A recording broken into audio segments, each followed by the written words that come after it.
So মাত্র vote দিয়ে আসলাম। এটা আমার দ্বিতীয়তম ভোট। আগের ভোট কি দিছিলাম জানি না।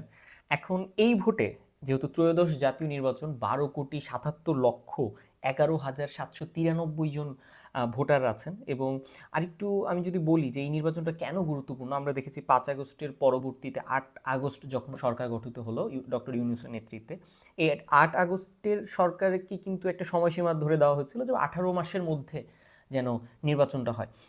সেই ১৮ মাসের মধ্যে আমরা নির্বাচনটা পেলাম এবং ১২ ফেব্রুয়ারি ২০২৬ আজকে এই ত্রয়োদশ জাতীয় নির্বাচনটা হচ্ছে। এবং এখানে যদি আমি একটু বলি, বিএনপি কিন্তু ২৯১টা আসন নিয়ে আছে, জামাত ২২৪টা, এনসিপি ৩০টি আসন দিয়েছে, জাতীয় পার্টি ১৯৬, অন্যান্য মিলে আসলে প্রায় মোট প্রার্থী ২,০২৮ জন কিন্তু মোট প্রার্থী আছে। তো সব মিলিয়ে এটা একটা বিষয়। আর এই ভোটের ব্যাপারে যদি একটু বলি যে এই ভোটটা একটু আলাদা, কারণ এখানে গণভোট আছে, হ্যাঁ ভোট না ভোটের একটা ব্যাপার আছে।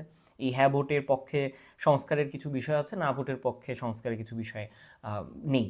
এই হচ্ছে বিষয়। সব মিলিয়ে বিএনপি আর জামাতের যে এই যে একটা ভোট কেন্দ্রিক যে একটা আমরা বিষয় দেখতে পেয়েছি, যে বিএনপি না জামাত, বিএনপি না জামাত, অর্থাৎ ধানের শীষ না হচ্ছে এই দাঁড়িপাল্লা।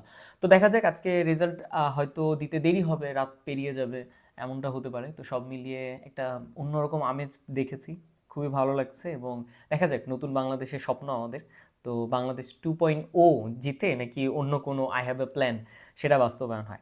তো সব মিলিয়ে শুভকামনা। আমিও ভোট দিয়েছি, আর আপনারা হয়তো অনেকে ভোট দিয়ে ফেলেছেন। তো দেখা যাক পছন্দের প্রার্থীকে যারা ভোট দিয়েছেন, তো সেই পছন্দের দলটি সরকার গঠন করে কিনা।